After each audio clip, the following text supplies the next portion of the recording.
This is The Random. Hello, loves. Welcome to another episode of The Random. My name is Marianne Awor Odo, and I hope this finds you well. I feel like it is very possible that some of the greatest things we're ever going to achieve in our lives are the things that we did very gently, very gently. We're not trying to achieve a thing.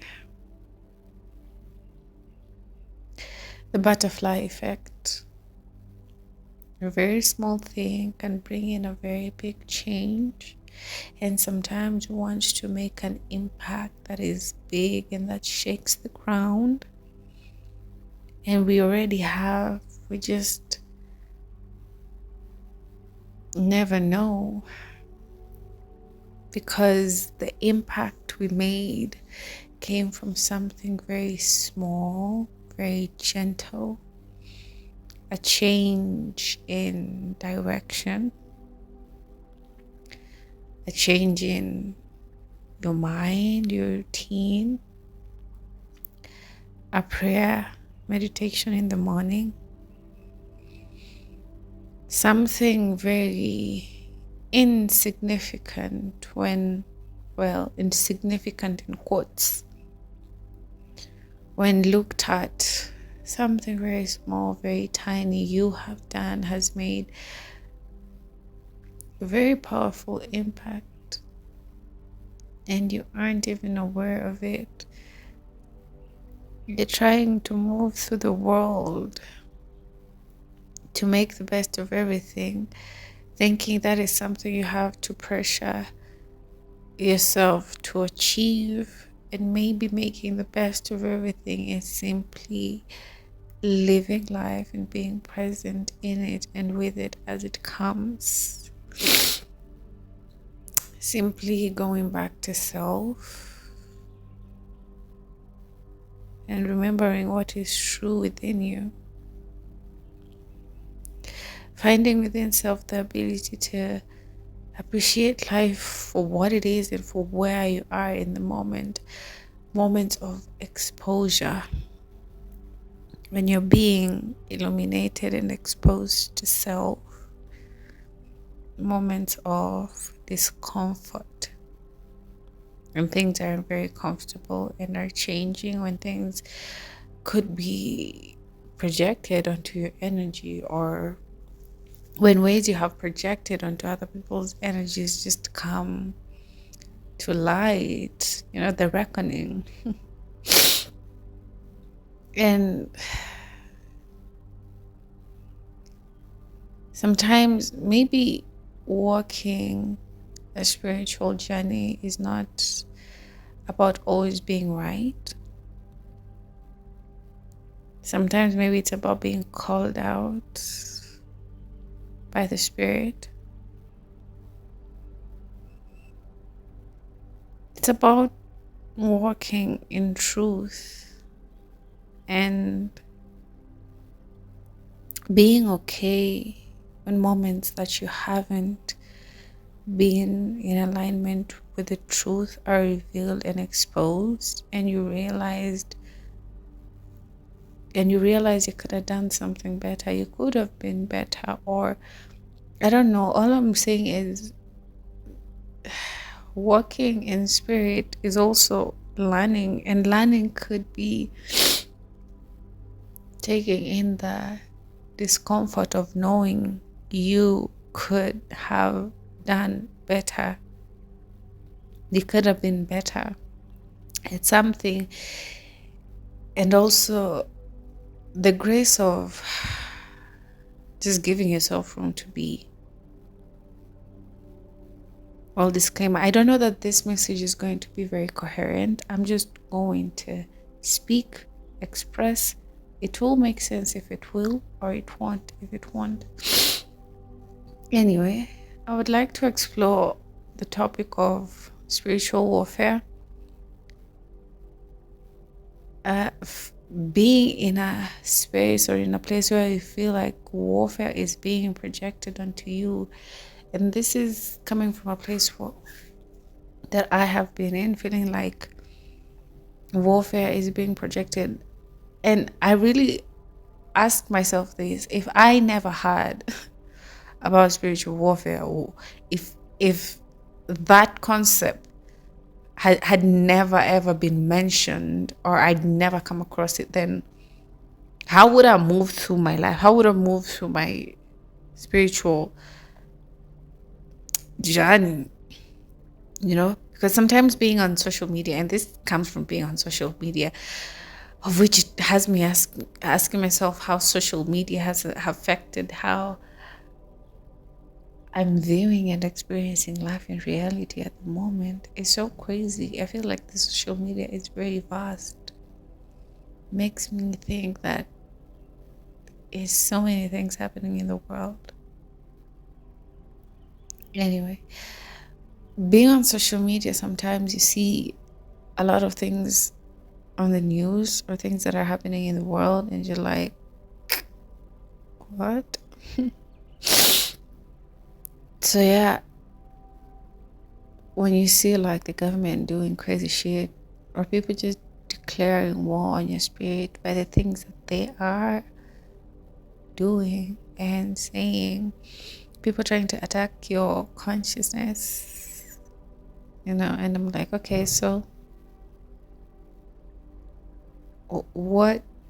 And that kind of brings in a sense of fear.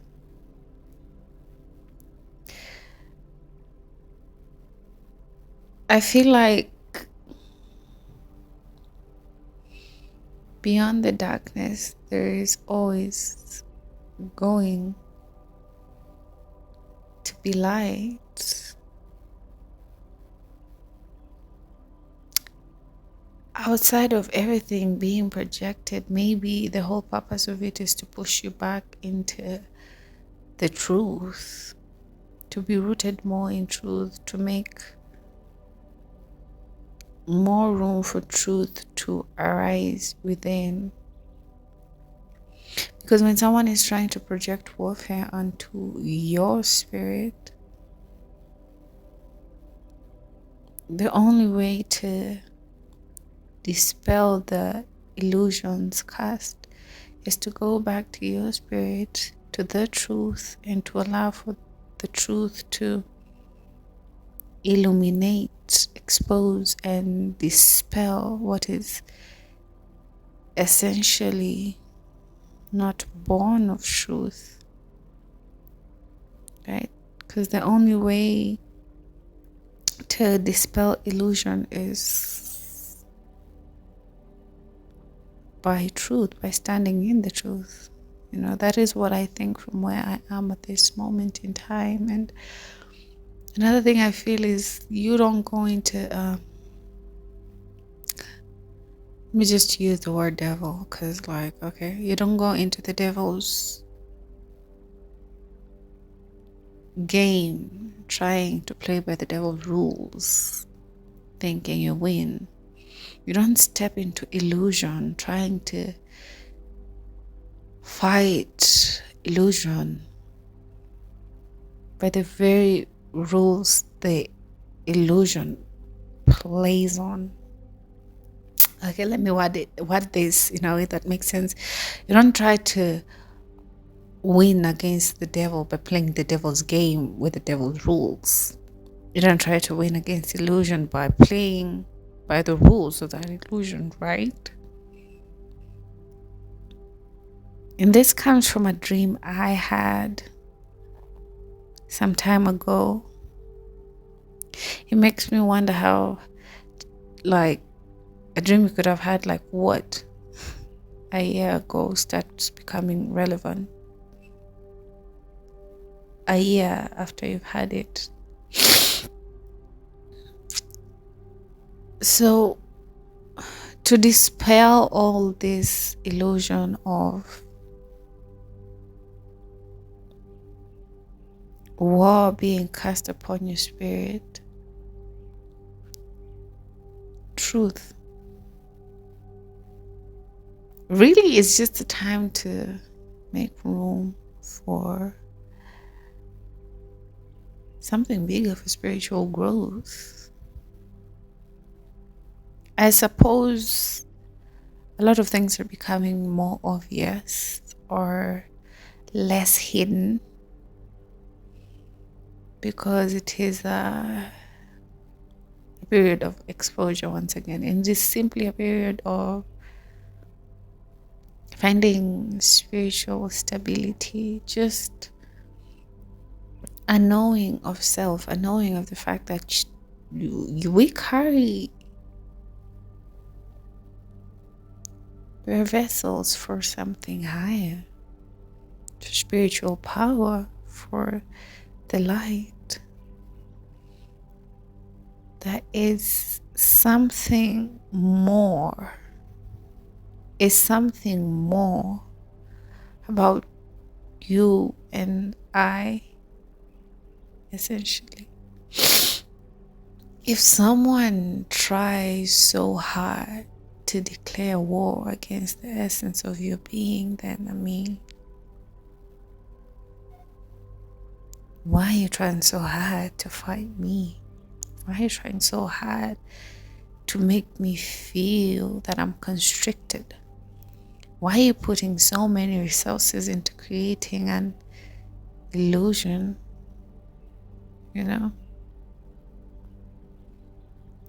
When someone comes into your home and tries to take what's yours, you don't just stand. I suppose there's something you do. So when someone comes to you and tries to sell you fear and lies and delusion, you don't stoop to their level. You rise to the level of truth, and in that way you have won. I would suppose everything in the spirit has different rules. So maybe spiritual battle has different rules. Who's to tell?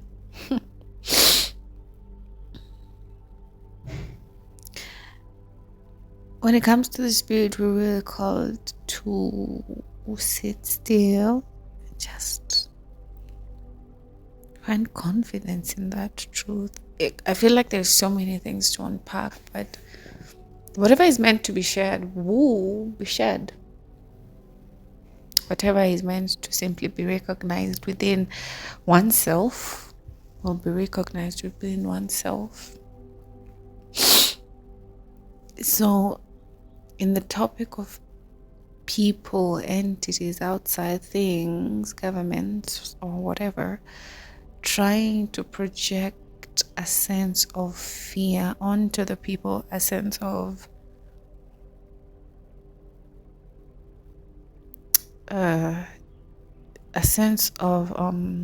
repression,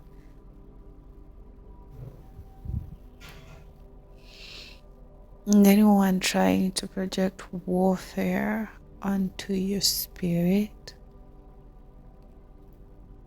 This is a call to change, or to simply, I wanted to say a call to change the rules of the game, but it's simply a call to realize you're not being asked to play their game by their rules.